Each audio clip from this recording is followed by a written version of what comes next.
today's tutoring session. Today we'll be focusing on a problem dealing with negative externalities.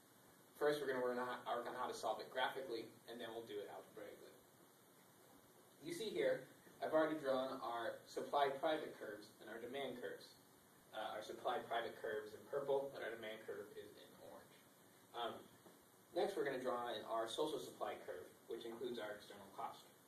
In this problem, we're going to have a marginal external cost of $20 per unit. We can abbreviate marginal external cost as MEC. So, to draw that in, first we need to start with where our private supply curve is. We'll start it here at a quantity of 0 and a price of 10, and we'll add our external cost of $20 to that, which brings it up to 30. If we do the same thing at a quantity of 2,000, price starts at 20 for our supply private curve, and then we add another $20 for our marginal external cost, which brings it up to 40. We do that again for 4,000, we start at 30, add 20, it brings us up to 50. And if we keep doing that, we'll get a line that looks something like this. It's parallel to our private supply curve, but 20 units higher at every point. Now that we've done that, why don't we go ahead and find our competitive equilibrium, price and quantity, and determine what our total welfare is at that point. To do so, we're going to find out where our demand curve and our private supply curve intersects, because the rules for a competitive market is that marginal benefit equals marginal cost. And our private supply curve is our marginal cost curve, in this case our marginal private cost, which doesn't include our marginal external cost. And then our demand curve is our marginal benefit curve. So we see that those two intersect right here at a quantity of 10,000 and a price of 60. Let's go ahead and label that in real quick. QP star for equilibrium quantity and PP star for equilibrium price. Now that we've done that, why don't we figure out what the total welfare is at that point? We're going to include the lost surplus to society because of the external cost. First, we need to find the total consumer-producer surplus. We can do that by finding the area of this triangle here. I'm going to outline in purple. This triangle is formed by our demand curve, our private supply curve, and our price axis, or vertical axis. So to do that, we can just use the area for formula of a triangle, 1/2 base times height. We need to figure out the base and height of the triangle. Well, the base of this triangle is just going to be this line right here that goes from a quantity of 110 to a quantity of 10, so that's our base. Then our height is going to be this distance here, as you can see, as a triangle is on its side. And so that is just our equilibrium quantity. So, go 110 minus 10, and we go 10,000 as our equilibrium quantity. Now we just simplify. That equals 100 times 10,000. 100 times 10,000 is 1 million. Half of a million is 500,000.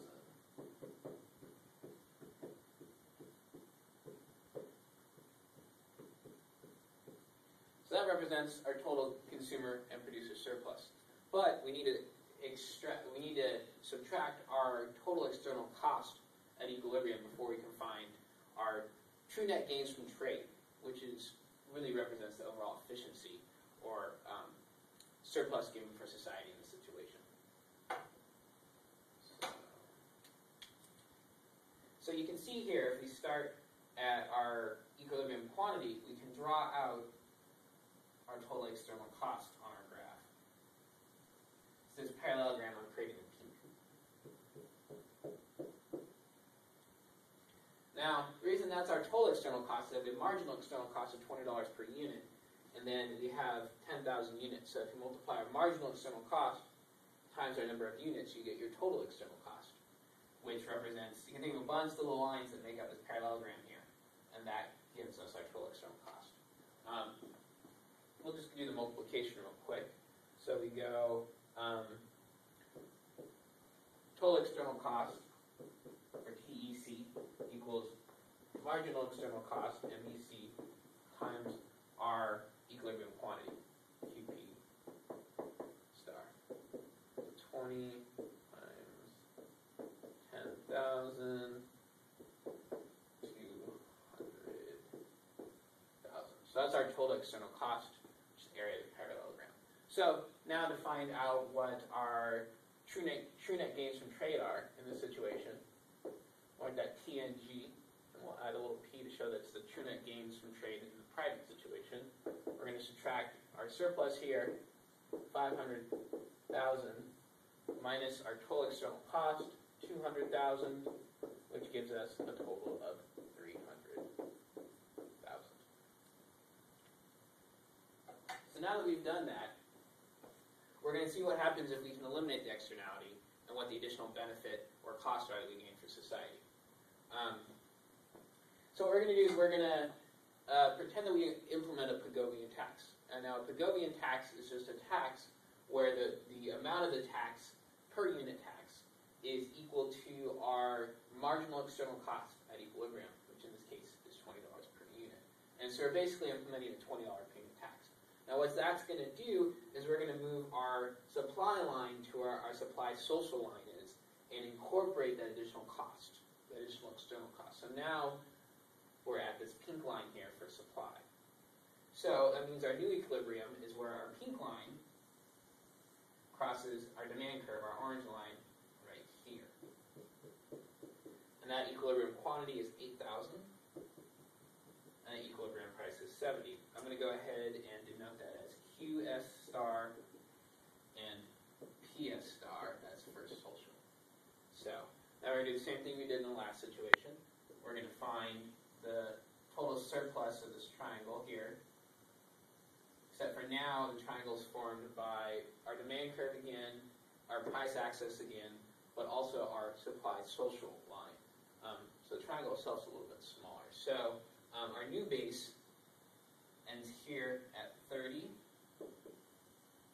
So our new base of the triangle is only 80, and our height is this line right here along the price line, which is our quantity, our total quantity at equilibrium, which represents 8,000.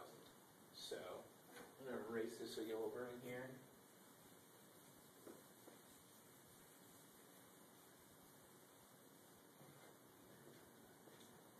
One half base times height again. Our base, like we said, is 110 times 30, and our height is 8,000. 1/2 of 80 times 8,000. 80 times 8,000 is 640,000.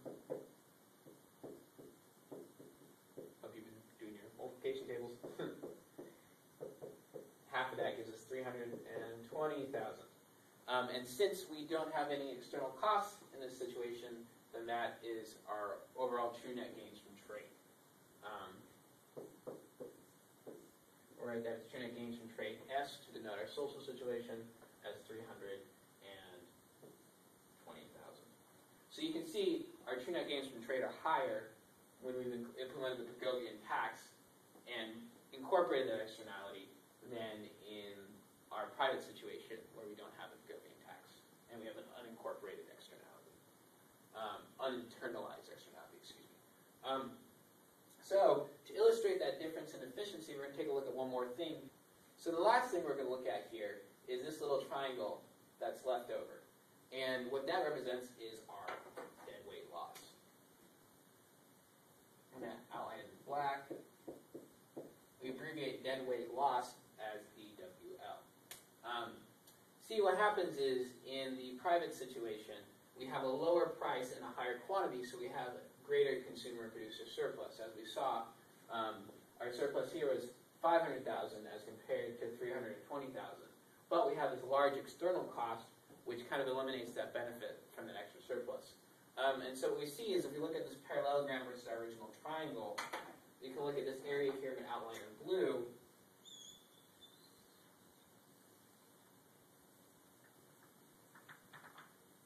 And so the additional surplus you gain more or less cancels out that external cost. But there's this little extra area under external cost that isn't accounted for in the surplus. That represents your deadweight loss.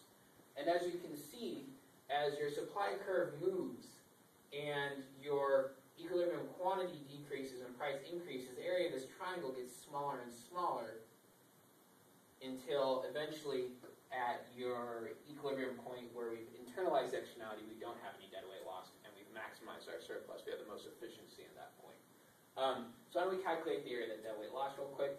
As you can see, it's also a triangle, so you can use the same formulas we've been using for area of the triangle.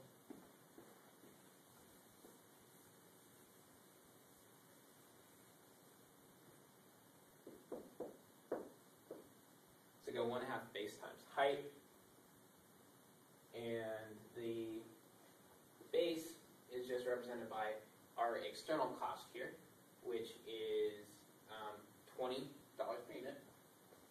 1/2 times 20, and our height is be represented by our difference between the equilibrium quantities of private and social, 10,000 and 8,000. So we go 10,000 minus 8,000, simplify. That gives us 2,000. We go 20 times 2,000 gives us 40,000, and half of 40,000 is 20,000, which represents our deadweight loss. Now, if you remember, our true net gains from trade in our social situation was 320,000. And what you'll see is if you take your true net gains from trade in the social situation and subtract your deadweight loss, you'll end up with your true net gains from trade in your private situation. So deadweight loss just represents the difference between those two. And you can also see that by looking at the areas which were canceled out. This area cancels out, but this doesn't. So this represents the difference between those two situations. Well, that's it for solving this graphically. Now what we're going to do is we're going to take a look at the same problem algebraically. As you can see here, I've written out the equations for each of our curves, our private supply curve, our social supply curve, and our demand curve. I've got the same color scheme as I did for the last problem, and we still have a marginal external cost of $20 per unit. So, the first thing we need to do is we need to once again, find our equilibrium price and quantity. So, to do that, we remember that marginal benefit equals marginal cost at equilibrium. And so we can just set our demand curve and our private supply curve equal to each other to find our private equilibrium price and quantity. So we take the private supply curve, price.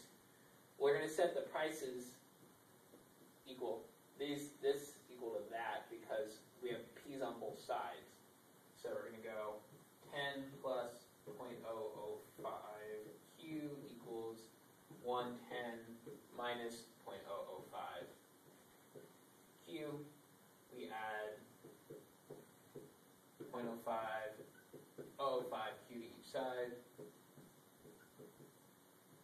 We subtract 10. We're getting the Q's on like size basic algebra here. End up with 0.01 Q equals 100. Multiply both sides by 100 to get rid of the 0.01. And we see that our equilibrium quantity here in the private situation equals 10,000. Now we can take that, we can just substitute that back into our supply curve to find our price. So we're going to do that now. P equals 10 plus 0.005 Q, where Q is 10,000. 0.005 times 10,000 is 50, so 10 plus 50, and that gives us 60. Okay, so now that we've found our equilibrium price and quantity, we can go ahead and find our total surplus, and then use that to help us find our true net gains from trade. One thing I like to do is draw a little graph so I can graphically see what I'm doing, which helps when I'm still using the same formula as the 1/2 base times height to find our surplus.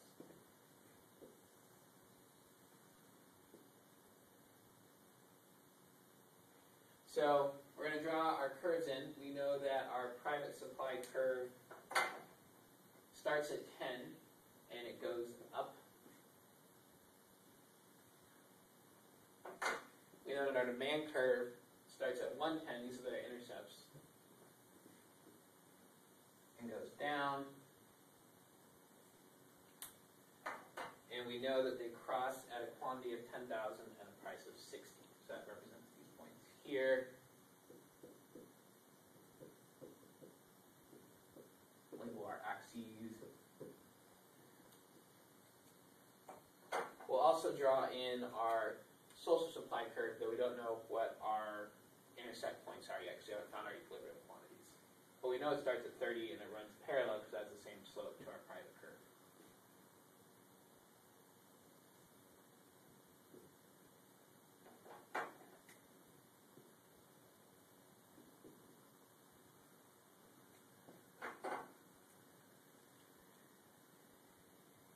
So we can do the same thing we did before. We can go ahead and find the area of this triangle here to find our total surplus. 1/2 base times height.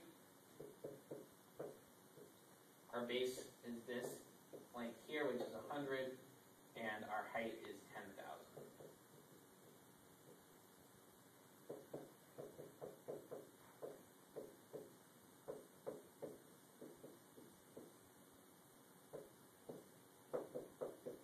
Half of 100 times 10,000 is half of a million. And half of a million is 500,000, which represents the surplus here. You got to remember to subtract our total external cost, which represents that parallelogram. We just remember that we can do that by multiplying our marginal external cost times our total quantity, right? Because if our marginal external cost per unit, and we're making 10,000 units, then our total external cost is just going to be marginal external cost times your equilibrium quantity.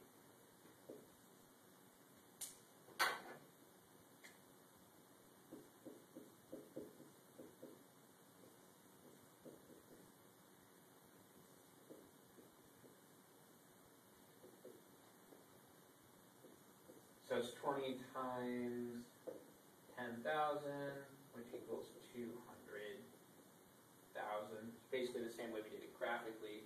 And now we just subtract our surplus. Now we just subtract our total external cost from our surplus. So 500,000 minus 200,000.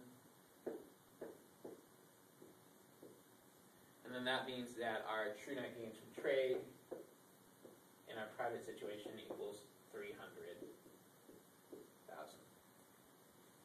Remember, it's the same number we got before.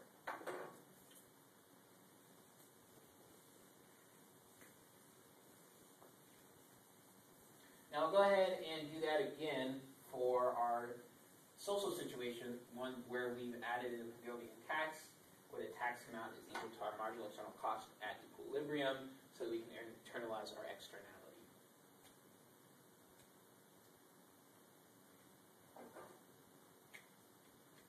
So this time we're going to do the same thing. We're going to set our supply curve equal to our demand curve, but this time we're going to use our social supply curve because that's where we're trying to find the equilibrium, is our social equilibrium quantity in price.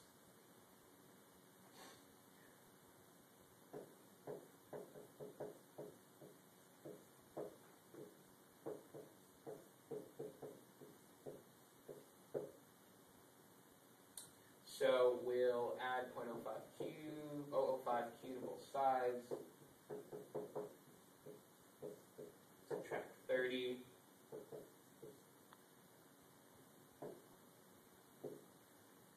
We'll have 0.01Q equals to 80. And we multiply both sides by 100 to get rid of the 0.1. We have the Q equals 8,000, which is our Q star social equilibrium quantity. We just take that number, we substitute it back into our social supply curve. So our equilibrium price in the social situation is going to be 30 plus 0.005Q Q, where Q in this case is 8,000. This would be 30 plus 40, which equals 70. So we'll add those to our graph. 8,000 and 70. And now we're going to do the same thing. We're going to find our true net gains from trade here, which represents our triangle right here. And because we have no externality, we don't have to subtract anything. So 1/2 base times height. Our new base is from 110 to 30, and so that's 80. And our new quantity is from 0 to 8,000, so it's 8,000. So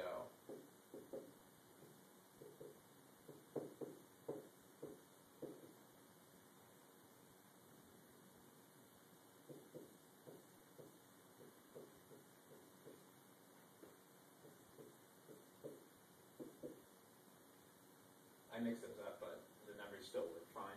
So that's going to be 640,000, and 1/2 of 640,000 is 320,000. And that represents our true net gains from trade in that situation.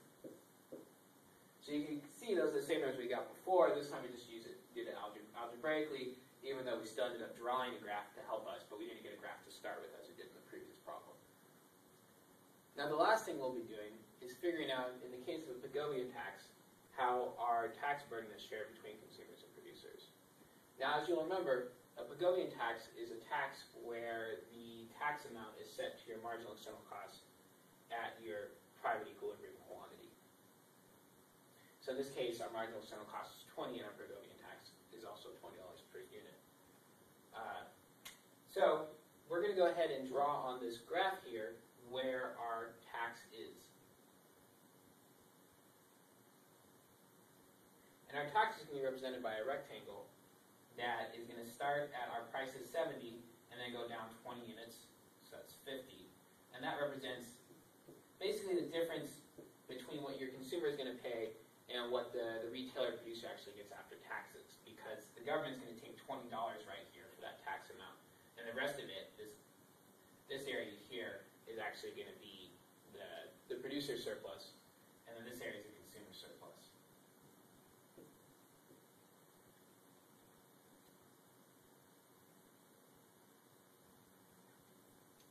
So if we want to figure out the area of that rectangle, which is just going to be our total tax revenue, we're just going to multiply our quantity of 8,000 times the per unit tax of 20.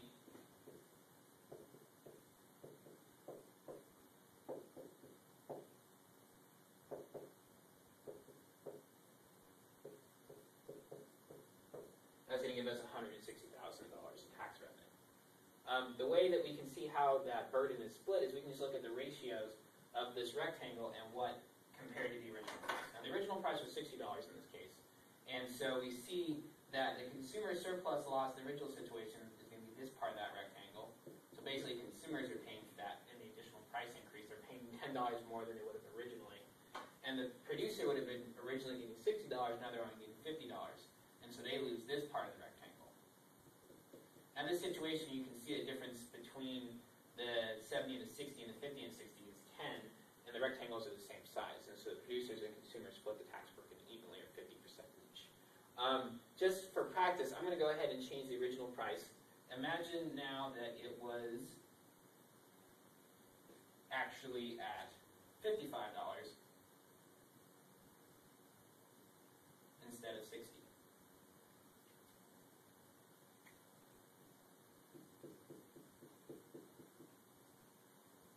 So now you can see that the rectangle that consumers are splitting has gotten larger, and the rectangle that producers are splitting has gotten smaller. The tax burden itself has shifted. Why don't we go ahead and calculate that using some numbers? So what we're going to do is we're going to take that full tax amount, which is 20, and we're going to divide it by the share for the consumer and producer. So we're going to go start with the consumer first. And so the full tax amount is 20, and the portion the consumer is going to pay is 70 minus 55, which is going to be 15. So they're paying 15/20ths, or 75% of the taxes in this case. Now the producer burden is going to be the remainder, so you can just figure out it's 25%, or you can do it using your math. And so you go 55 minus 50, the original price minus what we figured out after the tax revenue at the bottom line of that rectangle. Divide that by 20, and that's going to be 5/20ths, or 25%. Now really if it's being paid at the register, the consumer is paying the full amount, but as you can see, there's actually the way that the burden is reflected in terms of the loss of producer and consumer surplus. And that's pretty much it. Thanks for joining us for this tutoring session today. I hope you found this helpful.